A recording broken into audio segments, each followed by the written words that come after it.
Okay.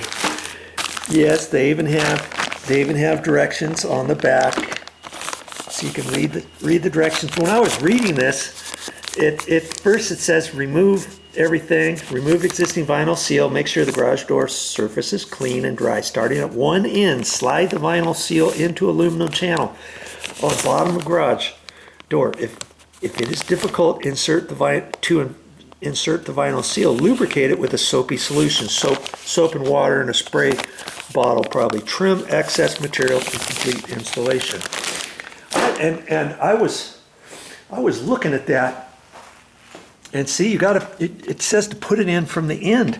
When I was looking at that, you can see where the slot is there, and then here's the other slot right there, and see how somebody took a pair of pliers and pinched that together just a little bit, and that would keep this from sliding out.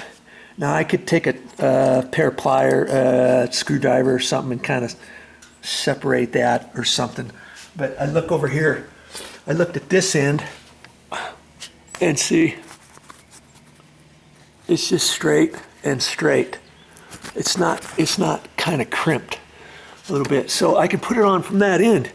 But you see, the dilemma is, trying to get you under here, pull it in from that end. How are you going to do that? There's only from here to there that you can pull. Do you see what I'm saying?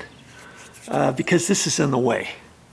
And I was like, how do you put that thing in? Do you put it in one piece and then try to get the other piece and slip it in from the outside edge or something? Because see, we got the same thing here.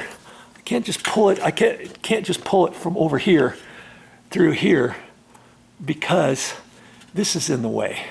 And I'm trying to do this myself. If I had somebody here helping me, they could kind of help me on one end or the other. See how this one, somebody kind of pinched it together just a little bit, not a whole lot. So I could straighten that out and come from that end. But I was thinking I might just have to let's just see here.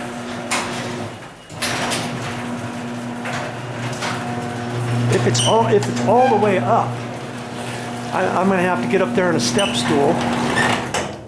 And I was thinking there was more room. Yeah, see where that curve is to the garage door rail. On the other side of that, I can kind of feed it from there and slip it in so that this side piece isn't in my way. But again, I'm only here by myself. I may have to get Momi out here, and she can kind of hold it up there, and then I can kind of pull it. Or I can pull 2 inches and then come back over here, re-straighten things, come over here, pull it 3 or 4 more inches. That's probably what I'll end up doing. I'll try that first. And I can do that. Okay? So I think that's how I'm going to have to do it. And fortunately for me, I've got a step ladder here, a 3-step ladder. Lots of these only come with 2 steps. I like this 3 one. I like the one with the wider stair treads, steps. This is kind of big, and this kind of comes over like that. Hey, be safe rather than sorry. We got a little small one with ladder steps about yay wide, only 2. I'm about ready to throw that thing away because I never use that thing. It's just too dangerous, you know. If you're backing up and you're not paying attention, you could step wrong and twist your ankle, fall off, whatever. Okay, so that's what I'm going to use. So I got to get back up there, and my next step is pulling that thing out. So I could lower the door, you know, halfway down, whatever, and start cutting that and pulling it out of there. Okay, that's my next step. Hey, I know you can do this. Don't be calling a garage door company and having them do it for you, especially if you don't want to spend the money. If you just have that you need to have done, oh yeah, they'll come out here for a service fee and a driver truck charge and employee charge and overhead and profit charge and all that kind of stuff.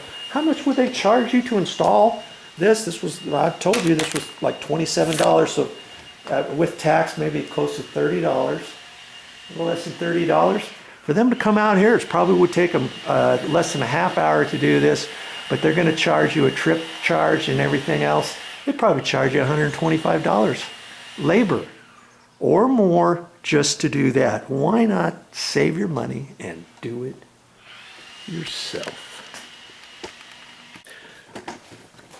Well, that's all I got for this time, but I'll be back with more videos. I never know what I'm gonna show next, so you might want to just stick around and see. It might save you some money around the house.